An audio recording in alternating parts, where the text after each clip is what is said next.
وإذا قيل لهم آمنوا بما أنزل الله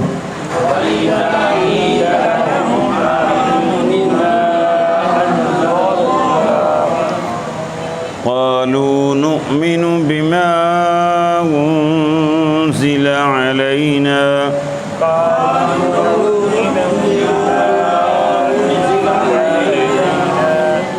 ويكفرون بما وراءه وهو الحق مصدقا لما معهم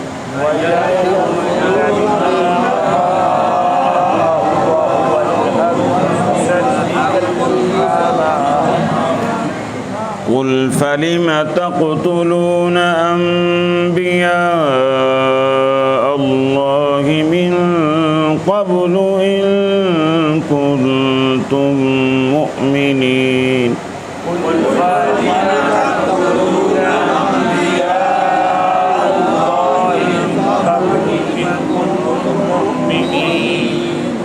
ولقد جاءكم موسى بالبينات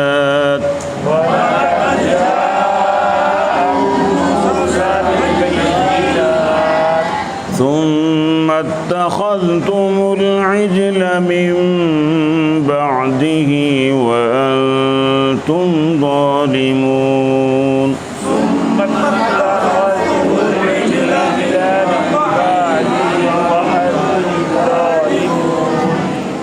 وَإِذَا اور جب قیل کہا جاتا ہے لہم ان کے لیے آمینو تم ایمان لاؤ بما اس کے ساتھ انزل اللہ جو اللہ نے نازل کیا قالوا وہ کہتے ہیں انؤمنو ہم ایمان لاتے ہیں بما اس پر انزل جو نازل کی گئی علینا ہم پر ویکفرون اور وہ انکار کرتے ہیں بما اس کا وراءہ جو اس کے علاوہ ہے وہو الحق حالانکہ وہ حق ہے مصدقاً تصدیق کرنے والا لما اس کی معہم جو ان کے پاس ہے قل کہہ دیجئے فلما پس کیوں تقتلون تم قتل کرتے رہے انبیاء اللہ کے نبیوں کو من قبل اس سے پہلے ان کنتم اگر ہو تم مؤمنین مومن وَلَقَدْ جَاءَكُمْ البتہ لے کر آئے تمہارے پاس موسیٰ علیہ السلام بالبینات واضح دلائل ثم اتخذتم پھر تم نے پکڑ لیا العجل بچھڑے کو معبود من بعدہ اس کے بعد وانتم اور تم ظالمون ظلم کرنے والے ہو وَإِذَا اور جب قیل کہا جاتا ہے لہم ان کے لیے آمینو تم ایمان لاؤ بما اس پر انزل اللہ جو اللہ نے نازل کیا قالوا وہ کہتے ہیں نؤمنو ہم ایمان لائے بما اس پر جو انزل نازل کی گئی علینا ہم پر یکفرون اور وہ انکار کرتے ہیں بما وراءہ جو اس کے علاوہ ہے وہو الحق حالانکہ وہ حق ہے مصدقاً تصدیق کرنے والا ہے لما اس کی جو معہم ان کے پاس ہے قل کہہ دیجئے فلم بس کیوں تقتلون تم قتل کرتے رہے انبیاء اللہ کے نبیوں کو من قبل اس سے پہلے ان کنتم اگر ہو تم مؤمنین ایمان لانے والے وَلَقَدْ اور البتہ تحقیق جاءکم لے کر آئے تمہارے پاس موسیٰ علیہ السلام بالبینات واضح دلائل ثم اتخذتم پھر تم نے پکڑ لیا العجل بشرے کو معبود من بعدہ اس کے بعد وانتم اور تم ظالمون ظالم ہو وَإِذَا قِيلَ کہا گیا لَهُمْ ان کے بارے آمِنُوا ایمان لے آؤ بِمَا اس پر جو انزل اللہ جو اللہ نے نازل کیا قالوا کہنے لگے نؤمن ہم ایمان لے آئے بما انزل اس پر جو نازل کیا گیا علینا ہم پر ویکفرون اور ہم انکار کرتے ہیں ویکفرون ہاں وہ انکار کرتے ہیں ہم نہیں وہ انکار کرتے ہیں بما وراءہ اس کے علاوہ وہو الحق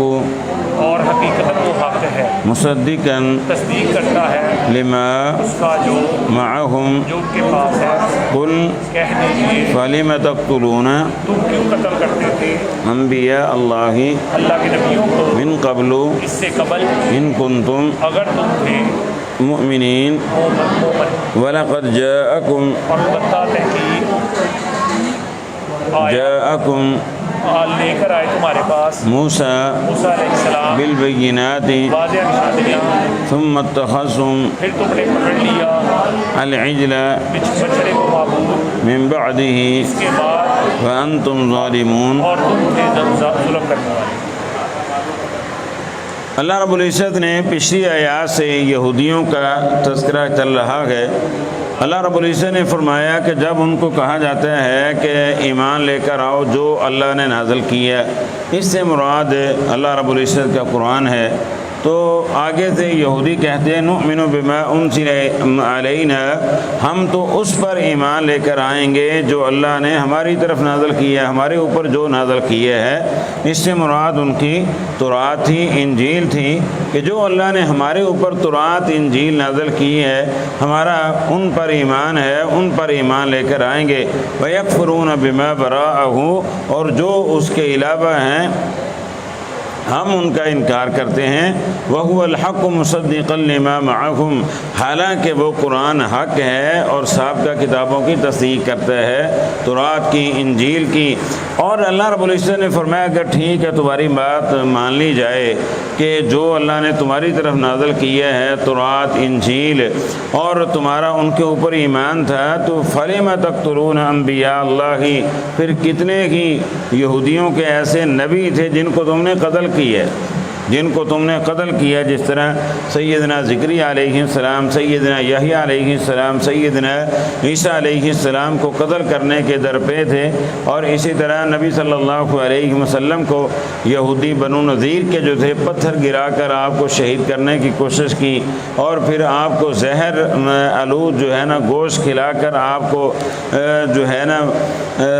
شہید کرنے کی کوشش کی پھر آپ پر جادو کر کے آپ کو نقصان دیا تو اللہ رب العزت نے فرمایا کل فلم تقتلون اگر تم کہتے ہو کہ قرآن پر ہمارا ایمان نہیں ہمارا تورات پر ہے انجیل پر ہے ٹھیک ہے تمہارا تورات انجیل پر ایمان ہے تو پھر نبیوں کو کیوں قتل کیا ان کنتم مؤمنین اگر تم پکے مومن ہو اگر تم پکے مومن ہو تورات پر انجیل پر تمہیں تو انبیاء کے قتل سے منع کیا گیا تھا تورات میں لیکن تم نے انبیاء کو قتل کیا اللہ کے حکم کی جو ہے نا خلاف ورزی کی ہے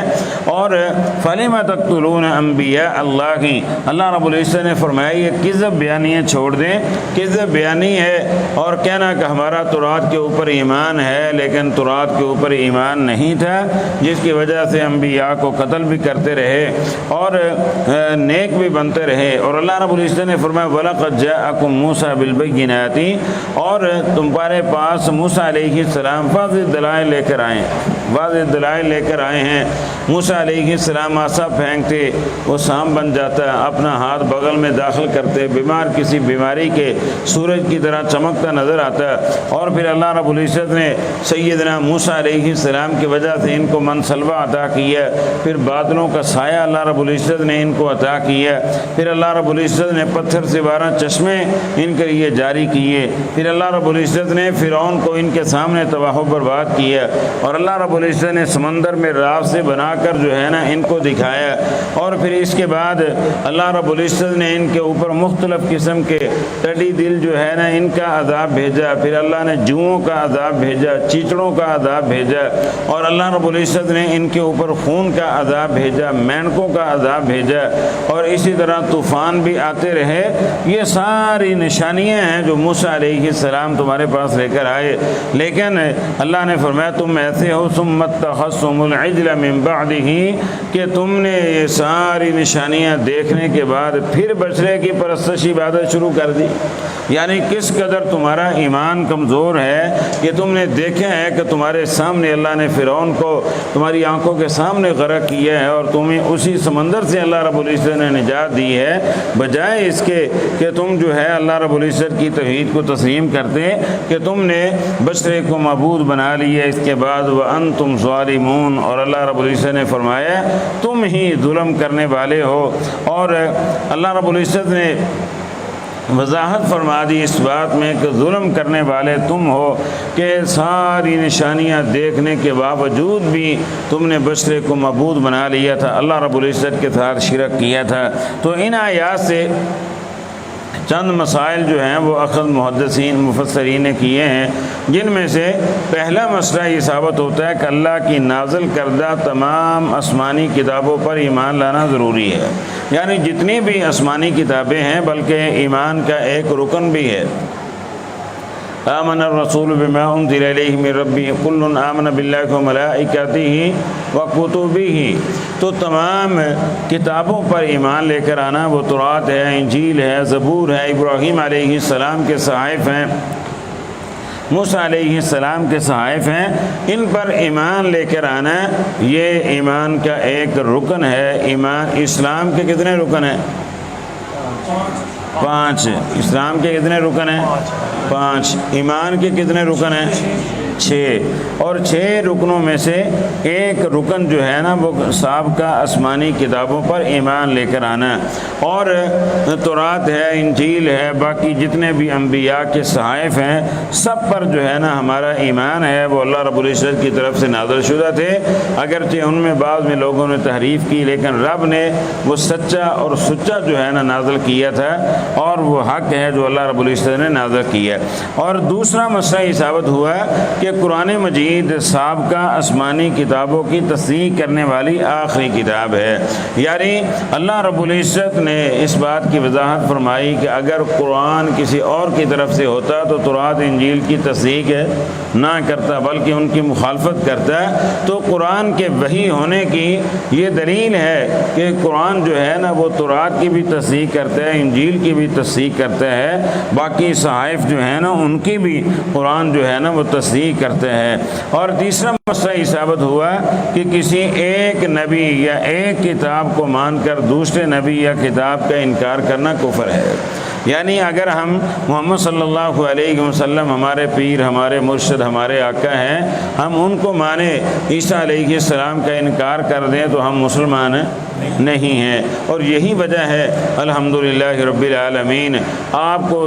دنیا میں آپ دیکھیں گے یہودی عیسائی نبی صلی اللہ علیہ وسلم کی شان اقدس میں گستاخی کرتے ہوئے نظر آئیں گے، لیکن کبھی کسی مسلمان نے عیسیٰ علیہ السلام کی توہین نہیں کی، کبھی کسی مسلمان نے موسیٰ علیہ السلام کی توہین نہیں کی، اور کبھی کسی مسلمان نے کسی بھی نبی کی شان میں تنقیص نہیں کی، بلکہ ان کی عزت، ان کا وقار وقار جو ہے اس کو مانتے ہیں۔ تو کسی ایک نبی یا ایک کتاب کو مان کر دوسرے کتاب کا انکار کرنا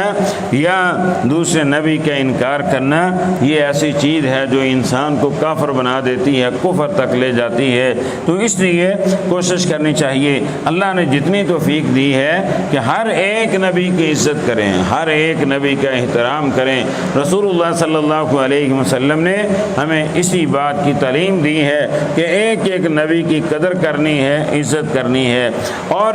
چوتھا مسئلہ یہ ثابت ہوا کہ محض زبانی ایمان کافی نہیں ہے، عملی اطاعت بھی ضروری ہے۔ زبان کے ساتھ آپ کہتے رہیں کہ میں مومن ہوں، میں مومن ہوں، میں مومن ہوں، 100 مرتبہ بندہ پڑھ لے کہ میں مومن ہوں، مومن بن جائے گا؟ ہاں جی، جب تک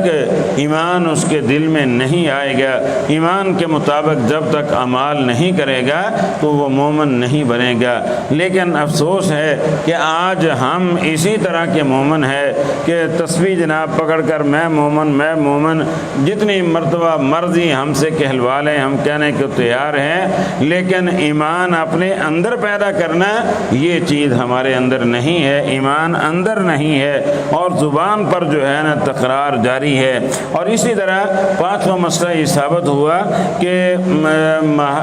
انبیاء کرام کی گستاخی یا مخالفت اللہ کے غضب کا سبب بنتی ہے۔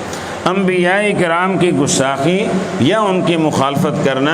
اللہ رب العزت کے غضب کو دعوت دینے والی بات ہے۔ جس طرح کے سابقہ امتیں جو ہیں نا ان کو دیکھیں، موسیٰ علیہ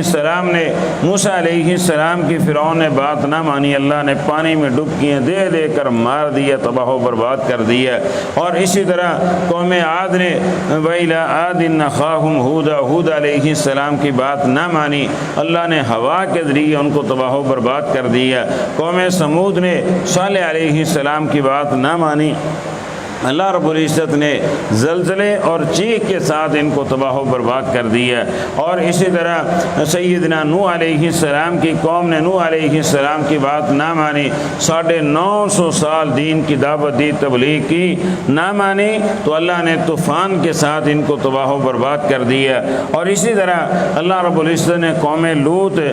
جنہوں نے لوط علیہ السلام کی بات نہ مانی، نافرمانی کی، اللہ رب العزت نے فرشتوں کو حکم دیا، پوری بستی اٹھائی، آسمانوں پر لے جا کر زمین پر پٹ رکھ دی، اور اوپر سے پتھروں کی بارش اللہ رب العزت نے نازل کی۔ اتنا غصہ اللہ کو کسی قوم پر نہیں آیا جتنا غصہ اللہ رب العزت نے قوم لوط پر کیا، کیونکہ انہوں نے فطرت کو تبدیل کر دیا تھا۔ تو انبیاء کی گستاخی یا مخالفت اللہ رب العزت کے غضب کا سبب بنتی ہے۔ اور حقیقت ہے کہ ایسے لوگ جو رسول اللہ صلی اللہ علیہ وسلم کی گستاخی کرتے ہیں، کسی نہ کسی طرح عذاب میں ضرور مبتلا رہتے ہیں۔ نبی صلی اللہ علیہ وسلم کی نافرمانی ہم تو بہت دور ہیں۔ صحیح بخاری کتاب المغازی میں حدیث موجود ہے، رسول اللہ صلی اللہ علیہ وسلم نے طائف کا محاصرہ کیا غزوہ حنین کے بعد۔ طائف کا آپ نے محاصرہ کیا، لیکن طائف کے لوگ بڑے جنگجو تھے، ان کو جب پتہ چلا تو انہوں نے اپنا ساز و سامان لے کر قلعے میں محصور ہو گئے۔ تو نبی صلی اللہ علیہ وسلم نے 1 مہینہ محاصرہ کیا، لیکن فتح حاصل نہ ہوئی۔ تو آپ صلی اللہ علیہ وسلم نے ایک دن فرمایا، آپ صلی اللہ علیہ وسلم نے فرمایا اِنَّا کَافِرُونَ غَدًا انشاءاللہ، رات کو آپ نے حکم دیا کہ کل ہم انشاءاللہ محاصرہ اٹھا کر واپس چلے جائیں گے۔ صحابہ پر آپ کا یہ حکم بڑا گراں گزرا کہ ہم 313 تھے، ہم نے فتح حاصل کی، آج ہماری تعداد جو ہے نا 12,000 سے متجاوز ہے، اور ہم بغیر فتح کیے ویسے چلے جائیں گے۔ صحابہ کہنے لگے اللہ کے رسول ہم تو لڑائی کریں گے۔ آپ نے فرمایا پھر ٹھیک ہے، اغدوا علی القتال، صبح لڑائی کرو۔ لڑائی کی صحابہ اکرام رضوان اللہ علیہ مجمعین نے، پورے مہینے میں اتنے زخم نہیں لگے تھے جتنے زخم ایک دن میں لگے۔ شام کو آپ نے پھر فرمایا اِنَّا کَافِرُونَ غَدًا انشاءاللہ، کل ہم انشاءاللہ واپس چلے جائیں گے۔ صحابہ کہنے لگے اللہ کے رسول ٹھیک ہے واپس چلے جائیں گے۔ آپ نے فرمایا کل میری بات مان لیتے تو زخم نہ لگتے، تجربہ کر کے دیکھ کر پھر مانے ہو، کل مان جاتے تو تمہارے لیے آسانی تھی۔ تو یعنی نبی صلی اللہ علیہ وسلم کی مخالفت اگر صحابہ اکرام رضوان اللہ علیہ مجمعین سے بھی نہ چاہتے ہوئے اگر ہوئی ہے تو اللہ رب العزت نے وہ بھی سزا جو ہے نا ان کو بھی ملی ہے۔ غزوہ احد کا جو مارکہ ہے وہ اس حوالہ سے بڑا مشہور ہے۔ نبی صلی اللہ علیہ وسلم نے 50 صحابہ کی ڈیوٹی لگائی تھی کہ تم نے یہ درہ نہیں چھوڑنا، یہ جو چھوٹی پہاڑی ہے اس کو نہیں چھوڑنا۔ آپ نے یہاں تک فرما دیا کہ ہمیں فتح ہو رہی ہو، ہمیں شکست ہو رہی ہو، بلکہ بعض احادیث میں الفاظ ہیں کہ آپ دیکھیں کہ ہمارے جسموں کو درندے نوچ رہے ہیں، پھر بھی آپ نے اس درے کو نہیں چھوڑنا۔ لیکن اللہ رب العزت نے فتح عطا کی، اور صحابہ جو تھے اور باقی جتنے بھی صحابہ اکرام رضوان اللہ علیہ مجمعین مال غنیمت جمع کرنا شروع کر دیا۔ تو جو درے کے اوپر صحابہ تھے 50 سیدنا عبداللہ بن جبیر کی قیادت میں، وہ کہنے لگے کہ آپ کی مراد فتح تھی، اب فتح حاصل ہو گئی ہے، ہم بھی جاتے ہیں اور جا کر جو ہے نا مال غنیمت اکٹھا کرتے ہیں۔ اللہ رب العزت نے فتح عطا کر دی، لیکن ان کے امیر سیدنا عبداللہ رضی اللہ تعالیٰ عنہ فرمانے لگے کہ آپ نے حکم دیا تھا کہ کسی صورت نہیں چھوڑنا، لیکن صحابہ سے غلطی ہوگی، نہ بات مانی، چھوڑ کر چلے گئے۔ صرف 10 صحابہ رہ گئے ادھر۔ سیدنا خالد بن ولید رضی اللہ تعالیٰ عنہ بھی مسلمان نہیں ہوئے تھے، لیکن اللہ نے جنگی فہم و فراست ان کو بڑی عطا کی تھی۔ انہوں نے مسلمانوں کی اس کمزوری کو دور سے بھانپ لیا اور ادھر سے آ کر حملہ کیا، یہ 10 صحابہ کو شہید کیا، اور اس کے بعد آ کر جب حملہ کیا تو مسلمانوں کے قدم اکھڑ گئے اور 70 صحابہ اکرام رضوان اللہ علیہ مجمعین شہید ہوئے۔ نبی صلی اللہ علیہ وسلم کا چہرہ زخمی ہوا، پیشانی زخمی ہوئی، آپ صلی اللہ علیہ وسلم کے دندان مبارک شہید ہوئے۔ تو یعنی کتنا نقصان ہوا، اور صرف معمولی سے نبی صلی اللہ علیہ وسلم کی نافرمانی ہوئی۔ اور صحیح مسلم کتاب الاشربہ میں حدیث موجود ہے، آپ صلی اللہ علیہ وسلم نے ایک بندے کو دیکھا، وہ بائیں ہاتھ کے ساتھ کھانا کھا رہا تھا۔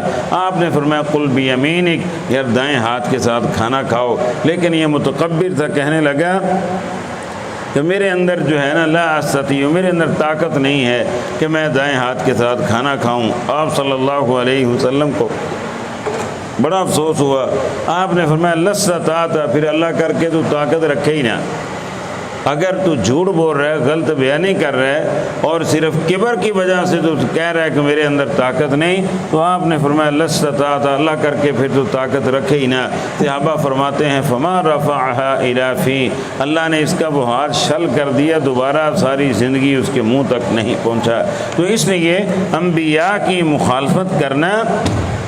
یہ اللہ رب العزت کے غضب کو دعوت دینے والی بات ہے۔ اللہ رب العزت نے قرآن میں بھی فرمایا فَلْيَحْذَرِ الَّذِينَ يُخَالِفُونَ عَنْ أَمْرِهِ أَن تُصِيبَهُمْ فِتْنَةٌ أَوْ يُصِيبَهُمْ عَذَابٌ أَلِيمٌ، ڈر جائیں ایسے لوگ جو رسول اللہ صلی اللہ علیہ وسلم کی سنت کی حدیث کی مخالفت کرنے ہیں کہ اللہ رب العزت ان کو کہیں ایسا نہ ہو کہ فتنوں میں مبتلا کر دے، یا اللہ دردناک عذاب میں ان کو مبتلا کر دے۔ اور چھٹا مسئلہ یہ ثابت ہوا کہ تعصب اور ضد انسان کو حق قبول کرنے سے محروم کر دیتے ہیں۔ یہ دو چیزیں، تعصب اور ضد ایسی چیز ہے، یہودی انہوں نے اسلام قبول نہیں کیا، نبی صلی اللہ علیہ وسلم کا کلمہ نہیں پڑھا، حالانکہ تورات میں آپ کی صفات بھی دیکھی اور سارے معاملات دیکھیں، لیکن صرف ضد کی وجہ سے انہوں نے اسلام قبول نہ کیا۔ ساتواں مسئلہ یہ ثابت ہوا کہ شرک سب سے بڑا ظلم ہے، چاہے معجزات دیکھنے کے بعد ہی کیوں نہ کیا جائے۔ شرک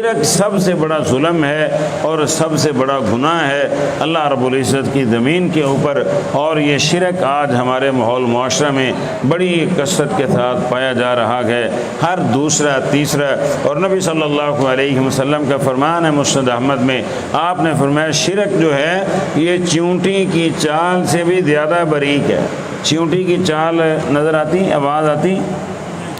آپ نے فرمایا شرک جو ہے چیونٹی کی چال سے بھی زیادہ باریک ہے کہ انسان نہ چاہتے ہوئے شرک کر بیٹھتے ہیں، اور اسی لیے نبی صلی اللہ علیہ وسلم نے دعا سکھائی۔ آپ نے فرمایا یہ دعا پڑھا کرو، اللہم انی اعوذ بک ان اشرک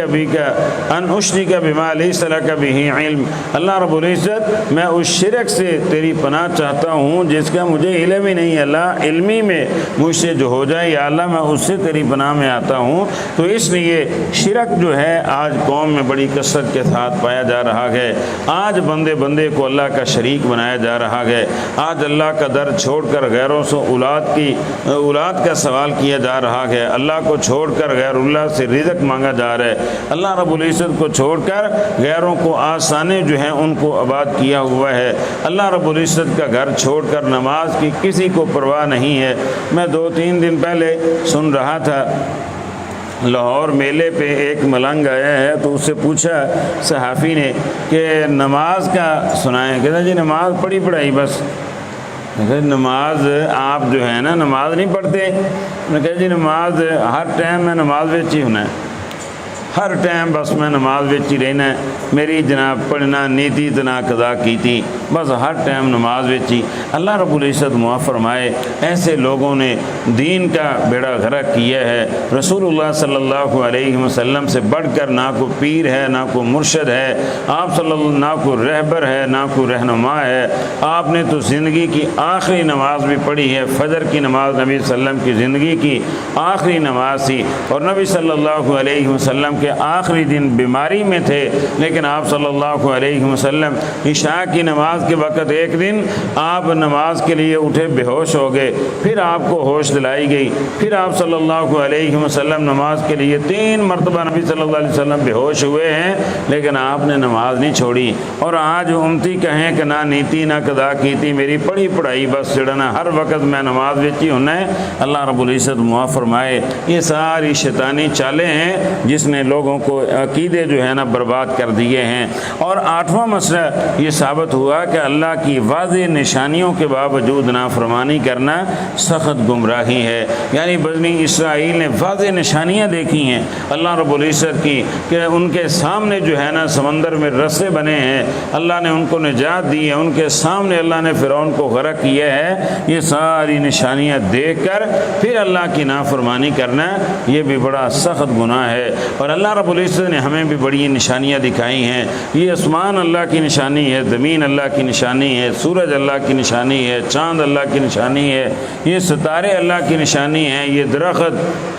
اور یہ جانور، یہ چوپائے، کائنات کا ذرہ ذرہ یہ اللہ رب العزت کی نشانی ہے۔ اللہ نے فرمایا وَفِي أَنفُسِكُمْ أَفَلَا تُبْصِرُونَ، انسان اپنا جسم دیکھ، تیرے جسم میں میں نے بڑی بڑی نشانیاں رکھی ہیں۔ لیکن حقیقت ہے کہ اگر انسان اپنا جسم ہی دیکھ لے تو اسے سمجھ آ جائے کہ میرے رب نے جو ہے کتنی نشانیاں میرے اندر رکھی ہیں، لیکن ہم جو ہے نا اس کو سمجھنے کے لیے تیار نہیں ہے۔ اگر اپنے جسم کو ہی دیکھیں، اپنے گردوں پر غور و فکر کریں، اپنے جگر پر غور و فکر کریں، اور اپنے ناک کو دیکھیں، اپنے کان کو دیکھیں، کیسے اللہ رب العزت نے چھوٹے چھوٹے یہ انٹینے لگا کر آواز کو کنٹرول کیا ہے، اور اللہ رب العزت نے کیسے یہ آنکھوں کے اوپر یہ ویپر چلا کر کیسے ہر وقت رب اس کو صاف رکھتا ہے، کیسے اللہ رب العزت نے چھوٹا سا ایک دماغ تمہیں دیا ہے جو مکمل تیرے جسم کو کنٹرول کرتا ہے۔ میں نے ایک تحریر میں پڑھا تھا، امریکہ کا ایک بہت بڑا تاجر ہے،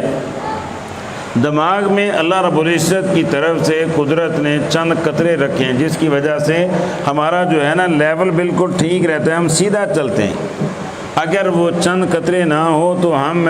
جو ہے نا ہماری چال ڈھال دیکھ کر لوگ ہمارا مذاق اڑائیں، لیول برقرار نہیں رہتا۔ تو اس بندے کا جو ہے نا وہ چند قطرے دماغ میں نہیں ہے، جس کی وجہ سے امیر بہت زیادہ پیسہ بڑا ہے، دولت بڑی ہے، جب وہ چلتا ہے تو لوگ اس کی چال کا مذاق اڑاتے ہیں۔ تو اس نے بڑی کوشش کی ہے، ڈاکٹروں کو بڑے بڑے ڈالروں کی اس نے پیشکش کی ہے کہ میرے دماغ میں وہ چند قطرے رکھ دے جس کی وجہ سے میری چال ٹھیک ہو جائے اور لوگ میری چال دیکھ کر میرا مذاق نہ اڑائیں۔ میرے رب نے یہ اتنی بڑی نعمت ہمیں عطا کی ہے، لیکن ہم جو ہے نا اس کی قدر ہی نہیں کرتے۔ اس لیے اللہ رب العزت نے فرمایا اپنا جسم ہی دیکھو، اپنا جسم دیکھیں اور کچھ نہ دیکھیں کہ کیسی کیسی نشانیاں میں نے تمہیں عطا کی ہیں، کیسی کیسی نعمتیں میں نے تمہیں عطا کی ہیں، لیکن ان ساری نعمتوں کے باوجود ہم اللہ رب العزت کی نافرمانی کرتے نظر آتے ہیں، اور ان ساری نعمتیں استعمال کرنے کے باوجود یہ پٹھے جو ہیں نا اللہ رب العزت نے ہمارے جسم میں رکھے ہیں۔ ہمارا ایک دوست ہے پچھلے دنوں میں ایکسیڈنٹ ہوا ہے، اس کا تقریباً 3-4 لاکھ روپے لگے، پٹھا جو ہے نا کٹ گیا تھا اس کا۔ 3-4 لاکھ لگا ہے، لیکن اس کے باوجود بھی ٹانگ اس کی سیدھی نہیں ہوتی، ٹانگ اس کی سیدھی نہیں ہوتی، پیسے بھی لگے ہیں، پٹھا بھی نیا ڈالا ہے، لیکن وہ پہلے والا جو رب نے جنمن سسٹم بنایا ہے اس جیسا سسٹم نہیں ہے۔ اللہ رب العزت نے فرمایا اپنا جسم دیکھ، میں نے کون کون سی نعمتیں تمہیں عطا کی ہیں۔ ہماری ایک عزیزہ ماشاءاللہ کافی مالدار ہیں، ان کے گوڈے جو ہیں گھٹنے جو ہیں نا یہ ختم ہو گئے، تو اس کا خامد امریکہ لے گیا، 40 لاکھ کا ایک گھٹنا جو ہے نا ڈلوایا۔ وہ ادھر ہمارے پاس آئی تو ہماری دوسری منزل پہ رہائش تھی، کہنے لگی بھائی جان سیڑھیاں نہیں چڑھی جاتی، 80 لاکھ دے گوڈے پوائے نے تو سیڑھیاں نہیں چڑھیاں جاندیاں، تو آپ چھالا مار دے جانے تو چھالا مار دے لت نے تو کدی نعمت بھی نہیں سمجھے، کبھی اس کو اللہ کی نشانی بھی نہیں سمجھا کہ میرے رب نے یہ ساری نعمتیں ہمیں مفت میں عطا کی ہیں، ہم سے لاکھوں کروڑوں کا مطالبہ نہیں کیا، صرف ایک ہی مطالبہ ہے کہ میرے بندے 5 وقت میرے سامنے سر جھکایا کر، تو لاکھوں کروڑوں کی جو قیمت ہے وہ ادا ہو جاتی ہے۔ لیکن انسان اتنا متکبر ہے کہ مالک و خالق کی اتنی نعمتیں استعمال کر کے پھر بھی سر اس کے سامنے جھکانے کی کوشش نہیں کرتا۔ 9واں مسئلہ ان آیات سے یہ ثابت ہوا کہ سابقہ امتوں کے واقعات میں امت محمدیہ کے لیے نصیحت بھی ہے اور عبرت بھی ہے۔ اللہ رب العزت نے قرآن میں سابقہ امتوں کے واقعات بیان کیے ہیں، قصص بیان کیے ہیں۔ اللہ رب العزت نے کسی قوم کو عزت عطا کی ہے، کسی کو اللہ نے تباہ و برباد کیا ہے، اور اللہ رب العزت نے مختلف عذاب بھیج کر ان کو تباہ و برباد ملیا میٹ کیا ہے، تو ہمیں ہمارے لیے وہ نصیحت ہے، عبرت ہے، وہ کام نہ کریں جن کی وجہ سے سابقہ امتیں جو ہیں عذاب کا شکار ہوئی ہیں۔ لیکن آج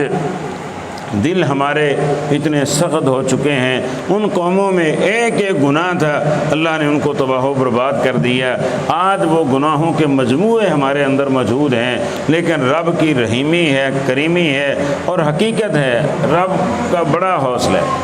رب کا بڑا حوصلہ ہے۔ اور بعض لوگ اتنی بڑی بڑی باتیں کرتے ہیں، لیکن رب کا حوصلہ ہے کہ وہ برداشت بھی کرتا ہے اور ان کو صحت بھی دیتا ہے، ان کو تندرستی بھی دیتا ہے، اور ان کا رزق بھی نہیں چھینتا اور ان کی آکسیجن بھی واپس نہیں لیتا۔ اللہ رب العزت کا بڑا حوصلہ ہے۔ نبی صلی اللہ علیہ وسلم کا فرمان ہے، صحیح بخاری میں حدیث موجود ہے، اللہ رب العزت فرماتے ہیں کہ سب سے زیادہ دنیا میں مجھے تکلیف دی جاتی، اور اللہ نے فرمایا مجھے تکلیف اس وقت ہوتی ہے جب لوگ کہتے ہیں کہ اللہ کی اولاد ہے، جب لوگ کہتے ہیں اللہ کی اولاد ہے، اور جس طرح عیسائی کہتے تھے عیسیٰ علیہ السلام اللہ کے بیٹے، یہودی کہتے تھے عزیر علیہ السلام اللہ کے بیٹے، اور مشرکین مکہ کہتے تھے کہ فرشتے اللہ رب العزت کی بیٹیاں، اور آج کے مسلمان کہتے ہیں نور من نور اللہ، نبی صلی اللہ علیہ وسلم اللہ کے نور میں سے نور ہیں، یعنی اللہ رب العزت کی ذات کا جو ہے نا حصہ بنا دیا۔ تو نبی صلی اللہ علیہ وسلم کا فرمانا، اللہ فرماتا ہے مجھے سب سے زیادہ اس چیز سے تکلیف ہوتی ہے، لیکن ثم یعافیہم ویرزقہم، پھر بھی میں ان کو صحت بھی دیتا ہوں، ان کو رزق بھی عطا کرتا ہوں، لیکن اللہ کو سب سے زیادہ اس سے تکلیف ہوتی ہے۔ اور اسی طرح 10واں مسئلہ ان آیات سے یہ ثابت ہوا کہ مسلمانوں کو حق بات جہاں سے آئے اسے قبول کرنا چاہیے، جہاں سے بھی آپ کو حق بات ملے اسے قبول کرنا چاہیے اور تعصب سے بچنا چاہیے۔ آج اللہ رب العزت معاف فرمائے اسی چیز نے ہم کو جو ہے نا دور کر دیا ہے۔ صحابہ اکرام رضوان اللہ علیہ مجمعین کا یہی وتیرہ تھا۔ مشہور حدیث ہے سیدنا ابو ہریرہ رضی اللہ تعالیٰ عنہ والی کہ نبی صلی اللہ علیہ وسلم نے ان کو صدقۃ الفطر کا ایک ڈھیر تھا غلے کا، آپ نے نگرانی سونپ دی کہ تم نے اس کی نگرانی کرنی ہے۔ سیدنا ابو ہریرہ رضی اللہ تعالیٰ عنہ فرماتے ہیں رات کو ایک چور آیا اور اس نے آ کر جو ہے نا اپنے تھیلے میں غلہ اٹھا کر ڈالنا شروع کر دیا، میں نے اسے پکڑا، اس نے منت سماجت کی، میں نے چھوڑ دیا۔ دوسرا دن ہوا، پھر آیا اور پھر اس نے غلہ ڈالنا شروع کیا، میں نے پھر پکڑ لیا، اس نے پھر منت سماجت کی، مجھے ترس آیا، میں نے پھر چھوڑ دیا۔ نبی صلی اللہ علیہ وسلم کو صبح بتایا آپ نے فرمایا خیال رکھنا وہ چور دوبارہ آئے گا۔ تیسرا دن ہوا تو وہ چور پھر آ گیا، پھر آ کر اس نے غلہ ڈالنا شروع کیا۔ سیدنا ابو ہریرہ رضی اللہ تعالیٰ عنہ فرماتے ہیں کہ میں نے اسے پکڑ لیا، میں نے کہا آج تو میں نہیں چھوڑوں گا۔ کہنے لگا ابو ہریرہ مجھے چھوڑ دو، میں تمہیں ایک وظیفہ اور ایک عمل بتا دیتا ہوں، تمہاری کبھی چوری نہیں ہوگی۔ تو سیدنا ابو ہریرہ رضی اللہ تعالیٰ فرمانے لگے بتاؤ۔ کہنے لگا کہ رات کو جب سونے لگے تو آیت الکرسی پڑھ لیا کرو، کوئی چور کوئی ڈاکو تمہیں نقصان نہیں دے گا۔ سیدنا ابو ہریرہ رضی اللہ تعالیٰ فرماتے ہیں میں نے صبح کی نبی صلی اللہ علیہ وسلم نے پوچھا ہاں بھائی چور کا کیا بنا؟ کہنے لگے اللہ کے رسول چور آیا تھا تو میں نے جو ہے نا اسے پکڑ لیا، اس نے مجھے یہ وظیفہ بتلا دیا۔ تو نبی صلی اللہ علیہ وسلم نے فرمایا ہے جھوٹا سی لیکن تینوں گل سچی دس گیا۔ آپ نے فرمایا تمہیں پتہ ہے وہ کون تھا؟ کہنے لگے نہیں۔ آپ نے فرمایا وہ شیطان تھا، وہ شیطان تھا جو 3 دن چوری کرتا رہا۔ آپ نے فرمایا ہے تو جھوٹا تھا لیکن تمہیں بات سچی بتا کر چلا گیا۔ اس سے ثابت ہوا کہ اگر شیطان بھی کوئی چنگی گل دس دے تو اس کو بھی پلے باندھنا چاہیے، اس پر بھی عمل کرنا چاہیے۔ لیکن آج تعصب کی وجہ سے ہمارے ہاں یہی ہوتا ہے، اس کی بات نہیں مانی، اس کی بات نہیں مانی، اس کی بات نہیں مانی۔ جہاں سے بھی جو ہے نا آپ کو اچھی بات ملے اسے قبول کرنا چاہیے۔ اللہ رب العزت عمل کی توفیق عطا فرمائے۔ سبحانک اللہم و بحمدک اشہد ان لا الہ الا انت استغفرک و اتوب الیک۔